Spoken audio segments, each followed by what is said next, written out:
Good morning বন্ধুরা, আশা করি তোমরা সবাই ভালো আছো আর আমিও ভালো আছি। তোমাদের সামনে নতুন একটি ব্লগ নিয়ে আমি উপস্থিত হয়ে গেলাম। আর আজকে সকাল সকাল উঠে পড়েছি আর সোজা এসে ক্যামেরা নিয়ে তোমাদের সামনে উপস্থিত হলাম। কালকে এই কাপড়গুলো আমি কেচেছিলাম, এগুলো শুকিয়ে ছিল না, সেই জন্য সকালবেলা উঠিয়ে এনে বিছানার উপর রেখেছি। তো আজকে যে কোনো সময় একটা সময় করে ভাঁজ করে রেখে দেব। তো আজকে আমি একটু মাথা ধোবো, মানে মাথা ওয়াশ করব আর কি। তো সেই কারণে একটু মাথায় তেল নিয়ে নিব। আমি শ্যাম্পু করার আগে একটু তেল নিয়ে নিই, সেই কারণে একটু তেল নিয়ে নিব, দিয়ে আমি রান্না বান্না করতে যাব। যদিও আজকে রান্নার তেমন ঝামেলা নেই, এই কারণেই কারণ সুভাষের শরীরটা ভালো নেই, সে আজকে মানে প্লেন কলা ভাতে খাবে বলেছে। আর এখন বাজে 8:40। তো সকাল সকাল আমি যদি মাথায় তেলটা নিয়ে নিই, 1 ঘন্টা মতো রাখবো, তারপরে আমি মাথাটা ধুয়ে নেব। আর দেখো আমাদের চারিপাশটা কিভাবে সবুজ হয়ে আছে, মানে রোদটা জাস্ট বেরাচ্ছে। তো সকাল সকাল এই মানে চারিদিকটা সবুজ দেখতে খুবই ভালো লাগে। আর আমি যে চিরুনিটা দিয়ে তেল দিয়েছিলাম, মানে মাথায় চিরুনি দিয়েছিলাম, ওইটা আমি এখন ধুতে দিয়ে দেব। আর এ সপ্তাহে চিরুনি পরিষ্কারও করা হয়নি। আর আমি একটু থালায় নিয়ে জল নিয়ে চিরুনিটা রেখে দিই 2-3 ঘন্টা।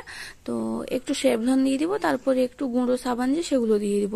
তো দিলে কিছুক্ষণ ভিজিয়ে রেখে দিলে অটোমেটিক্যালি চিরুনিটা পরিষ্কার হয়ে যাবে। আর সঙ্গে সঙ্গে করলে কিন্তু সেভাবে চিরুনিটা পরিষ্কার হয় না, একটু যদি ভিজিয়ে রাখা যায় তাহলে পরিষ্কার হয়ে যায়। আর আমি যে মানে কি বলবো, ওই শ্যাম্পু দিয়ে বা সাবানের গুঁড়ো দিয়ে আমি কিন্তু এই যে ফেনা তৈরি করতে খুবই ভালোবাসি, আমার খুবই ভালো লাগে। মানে ছোটবেলায় এরকমও হয়েছে, মানে জামা কাপড় কাচার সময় মা ধরো জামা কাপড় ভিজিয়েছে, তো সে মানে গুঁড়ো সাবান দিয়েছে, আমি ফেনা করে করে করে করে পুরো 1 বালতি ভর্তি করে দিয়েছি। তো এই করে আমার সকালটা মোটামুটি কেটে গেল। আর এদিকে দেখো সুভাষ বেরিয়ে পড়েছে, স্কুলে যাবে। তো ওর শরীরটা ভালো নেই বলেছিলাম, তো ও শরীর ভালো নেই তারপরেও ওষুধ নিতে ভুলে যাচ্ছে। তো এরকমই মানে প্রায় জিনিস ভুলে যায়, তাকে সবকিছু মনে করিয়ে দিতে হয়, কি ওষুধ খেয়েছে না খেয়েছে, টিফিন নিয়েছে না নিয়েছে, সবকিছু মানে রেডি করে দিলেও ও ভুলে যাচ্ছে। মানে মাথায় চাপ থাকলে যা হয় অবস্থা। যাই হোক, আমারও যখন প্রচুর চাপ থাকে আমিও এরকম প্রচুর ভুলভাল কাজ করি, মানে জিনিসটা করতে গিয়েও কাজ করতে গিয়েও করতে পারি না। যাই হোক, সে এবার বেরিয়ে যাবে, দিলে আমি মাথা ধুতে ঢুকবো, দিলে আমি তারপরের ভিডিও তোমাদের সঙ্গে আমি শেয়ার করছি। তো গাড়ির চাবি কোথায় রেখেছে খুঁজে পাচ্ছে না, মানে প্রচুর ভুলমন টাইপের, মানে সব দিনের ঘটনা এটা, আজকে বলে আজকে নয়, আঙ্কেল পূজারের মতো সব কিছু ভুলে যায়।